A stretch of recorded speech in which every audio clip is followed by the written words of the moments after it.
I believe that Adam Silver and the NBA made the Luka Doncic trade. In today's video, I'm going to be explaining why I think that's the case. And by the end of it, I hope you believe that it's more logical to conclude that Adam Silver and the NBA made this trade as opposed to Nico Harrison's just like some dumbass. So first thing I want to go over is what everybody got in the trade. And so the Los Angeles Lakers got Luka Doncic, Max Kelleher, and Markieff Morris. Then the Dallas Mavericks got Anthony Davis, Max Christie, and 1 first-round pick.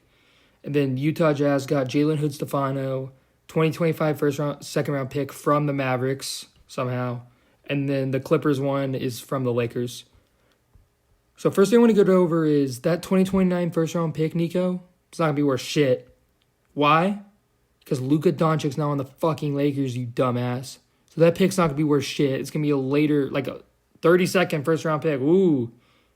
32nd overall first-round pick. Ooh. You really cooked up with that one, buddy.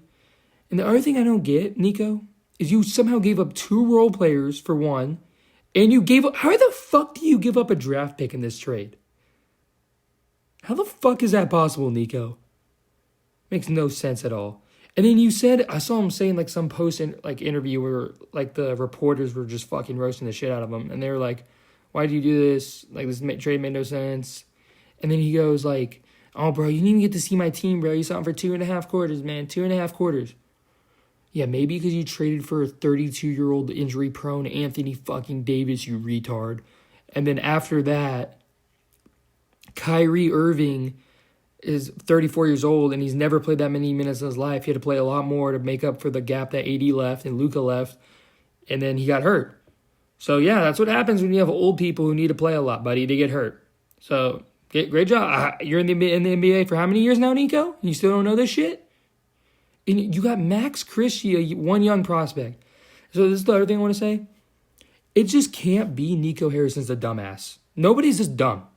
Nobody is. Like, let's say you want to trade Luka. It doesn't make sense, and here's why. The Rudy fucking Gobert trade, buddy. Oh, y'all forget about this? Because I didn't. The Timberwolves gave up 4 first-round picks, a pick swap, 4 role players, and a young prospect named Walker Kessler. Nico, where's your picks? Where are the picks at, Nico? Where's the role players? Where's anything, Nico? Where the fuck is anything? Like, where is anything, Nico? You didn't get shit. Why? It's retarded. It doesn't even make sense on that level. So that's the first level this trade doesn't make sense on. The trade itself makes 0 fucking sense. Let's say you are going to trade Luka. You didn't even get the most bang for your buck. Who the fuck doesn't want the most bang for their buck as an NBA GM? Apparently Nico Harris doesn't. But even then, that's not the case. He's just the fall guy. So let me go over something else that doesn't make sense about the trade. The Lakers were the only team allowed to trade for Luka. It says this in the ESPN article right here. Executives from around the league were both furious and jealous that the glitzy star-driven Lakers have been the only team given the opportunity to bid for Doncic's services. First of all, whoever wrote that sentence, you're a fucking nerd, just write it normally. Sorry, I'm a little angry. And then, one NBA conference executive said, I'm fanable. The only one is I'm stunned. Why are the Lakers the only team allowed to make a trade? Have you ever heard this thing called bidding on players, Nico? It's where one team says I want it, but then another team says I want it more, and then they bid, and then in the end, a really good offer stacks up, and you can take it. But you didn't do that. You just said, hey, Lakers, how's this? And something else, let me scroll down the article a little bit. Says it right. Yeah, right here. The primary reason for the 11th day absence in late November, officially attributed to a right wrist sprain, was to provide Doncic time to shed weight after he ballooned up to 260s. So they're saying, oh, he's missing games, so we can't win games. It doesn't matter if you have him or not. So why are we trading for Anthony Davis? So I saw some people trying to defend the trade, like, well, he was missing games, so it doesn't matter if he's good or not. So you trade for somebody who also misses games and older? How the fuck does that make sense? It doesn't. So that's retarded and doesn't make sense.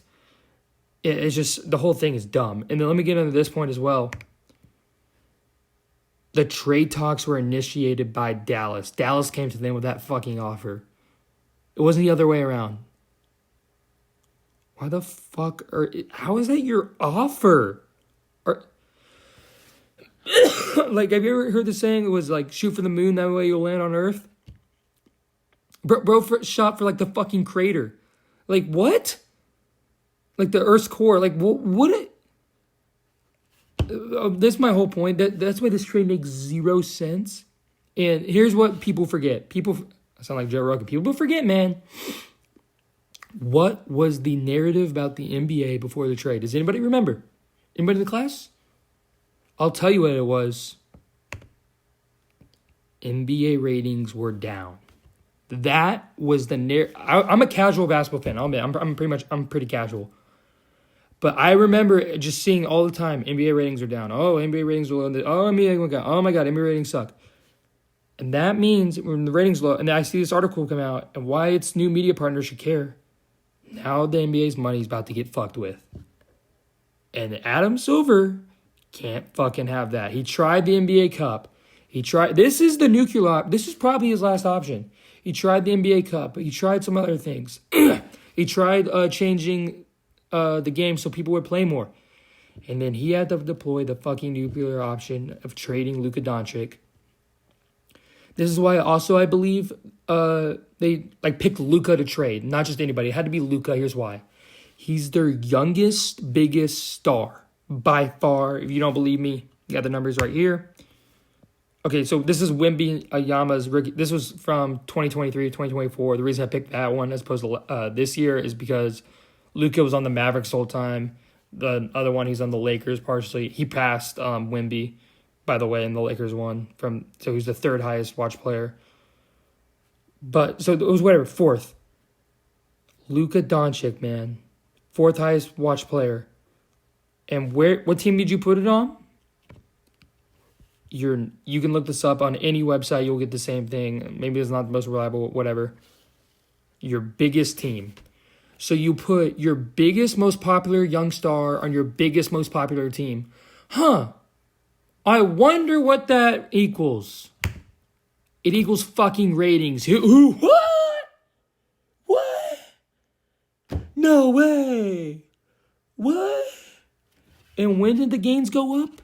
February. Before that, read this article. Games were down 19% heading into the Christmas this season. Game cost 1 point. Yeah, whatever. Simultaneously, ABC's for Christmas helped boost. Okay, whatever. Christmas somewhat helped. But the same thing, this is why I'm saying it doesn't matter. NHL Classic, they got a boost. NHL got a boost from that, but that doesn't sustain. Luka Doncic, because that's every weekend. The Christmas games is one game. Same thing with the NBA Classic and NHL. Luka Doncic's he's playing the Lakers for however many games now. So that's going to sustain your ratings as opposed to one little boost. And look at that. The NBA's in February is up 33% than what the league was averaging in January. What's the only difference between those 2 months? Luka Doncic is on the Lakers. That's literally the only difference. That's it. Let's continue. What else do I have here? Okay, yeah. The first round ratings for the game. Where is it? Yeah, so the Timberwolves versus Nuggets game was Timberwolves versus Nuggets. Timbers versus Lakers. This was just game one, I believe. So I believe it was game one and I want to say it was game 4 were the highest viewed game. Were 2 of the top 5 highest viewed games in the first round. Why? Because you have Luka Doncic and LeBron on the same team. You have the 2 biggest. I just showed you from now. LeBron's the biggest star. So you have 1 and 3 biggest stars on the same team. That equals ratings? That helps the NBA. Oh, now the NBA is no longer losing money. What? Adam Silver, you're just so lucky that Nico Harrison's just a dumbass, right? Nico Harrison's just dumb. No, the trade doesn't make sense on any level. Let's say you do want to trade Luka. I said this. You couldn't, why don't you shop him around? So teams can bid on him. What? No, I can't have that. And then the ratings, you trade him to the biggest, most popular team. They're the only team allowed to trade for him. Like, God, it's not that crazy to conclude that the NBA made this trade. It's honestly, you have to do more mental gymnastics just to say Nico Harrison's dumb. You probably might know people who are like mentally challenged who would not have made that Luka Doncic trade. Like, you viewers might know people who are mentally challenged, and they would have been like, no, that's not a good trade, man. Like, it's not a good trade on any level. And Nico, you're an NBA, like, you think you know things about the NBA. You're a GM on the Dallas Mavericks, and you trade him for nothing. That makes no sense. It's just, you're dumb if you think like Nico Harrison's that dumb. He's the fall man he probably got paid money. If you're an NBA GM and your boss comes to you, he's like, look, man, ratings are down this year. We need you to make this trade. You're gonna get a lot of shit for it, but we'll pay you money and give you this. An opportunity to come back. Cooper Flagg, one of the highest rated prospects in years, and you win the lottery with a 1.8% chance. This is just the mental gymnastics you have to do to believe that the NBA didn't make this trade is honestly crazy. It's honestly crazy. Like, and I just see this on TV where it's like, wow, Nico's just a dumbass. Like, I don't know what he's thinking. Nico's just a dumbass. Nobody's that dumb. Don't believe he's that dumb. NBA made this trade. It's so obvious. I just wanted to get on here and make this video because I didn't have a YouTube channel when like this trade first happened. I was thinking about that and more things just happening. And I just wanted to make this video. I mean, I hope y'all see what I see, that the NBA made this trade. It literally makes no sense on any level. That's the only way it makes sense is, oh, NBA ratings are down. Oh, now they're back. Because that was the narrative. People, like, that narrative disappeared. And now the ratings, I think this year they averaged like 2% lower than last year, but they were supposed to go like a big dip. But the Luka trade saved them. That's what I think anyways. That's about it. See y'all later.